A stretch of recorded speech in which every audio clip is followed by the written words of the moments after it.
నూలు ఎరుపు నూలును పోలి ఉన్నవి. ఏ నూలంట? అమ్మ, పెళ్ళంటే కొంత సంతోషమని లిప్టిక్ రాసుకుంటారు. ఏం రాసుకుంటారా? మీలో కొంతమంది ఎవరన్నా రాసుకుంటారు కదా. మగోళ్ళు రాసుకోవాలంటే అక్కడక్కడ కొందరు ఉంటారు, కానీ ఆడవాళ్ళు మాత్రం లిప్టిక్ అనేది ఖచ్చితంగా వేసుకుంటారు. మరి కళ్ళు చూశాడు అనుకున్నాను, పెదాలు ఎలా చూశాడు తెలియదు, కానీ ఆ ముసుగులు అంచాడు పెదాలు ఎరుపు నూలును పోలి ఉన్నాయంట. దేవుని స్తోత్రం కలుగాక. ఇలా మాట్లాడుకుంటున్నారండి వాళ్ళిద్దరునా.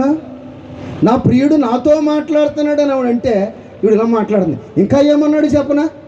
పరమగీతం 7వ అధ్యాయంలో మొదటి వచనం, రాజకుమార పుత్రిక, రాజకుమారి పుత్రిక నీ పాద రక్షలతో అంట. ఇందాక నడిచొత్తం చూశాడు, ముందు వచ్చేసాడుగా పెళ్ళికొడుకు. ఏ పెళ్ళికొడుకు ముందు వచ్చేస్తాడు, పెళ్ళికూతురు రాదా. అక్కడి నుంచి వీళ్ళందరూ తీసుకొత్తకి వెళ్ళారు. మనోడు స్టేజ్ మీద చూస్తున్నాడు. ఏమని తెలుసా? నీ పాద రక్షకులతో నీవెంత అందముగా నడుచుచున్నావు. అబ్బా, పెళ్లి కూతురు నడితే శివం కూడా సావదాం కదమ్మా. పెళ్లి నడక అంటారుగా. ఏ నడక అంటారు? పెళ్లి నడక అంటారు. అసలు నువ్వు నడుచు వస్తుంటే నీ పాద ఎంత అందంగా నడుచుకుంటూ వస్తున్నావు అంటున్నాడు. ఎవరిని? ఇద్దరు ఇలా మాట్లాడుకుంటున్నారు. ఇంక నేను పెళ్లి చేసేద్దాం అనుకుంటున్నాను.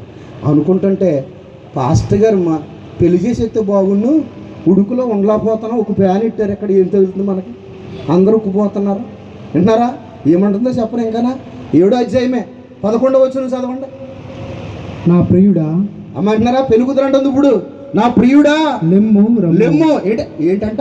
ఇంకా పెళ్లి చేయకుండానే లెమ్ము రమ్ము, మనము పల్లెలకు పోదాము, మనం పల్లెలకు పోదాము, గ్రామసీమలో నివసించు. ఎక్కడ నివసిందా అంటే మన పేరుపాలెం బీచ్ దగ్గర ఉన్నట్టుంది. అలాగే ఉడుకులో ఉండలేక ఇంకా బీచ్కి పోయి అక్కడే మనం మన ప్రేమకు సంబంధించిన విషయాలను అక్కడ మాట్లాడుకుందాం అన్నట్టుగా.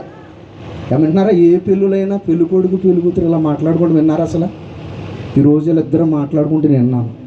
అవన్నీ మీకు చెప్పేశాను. తర్వాత ఏమీ అనకండి. దేవుని స్తోత్రం కలుగాక. హల్లెలూయా.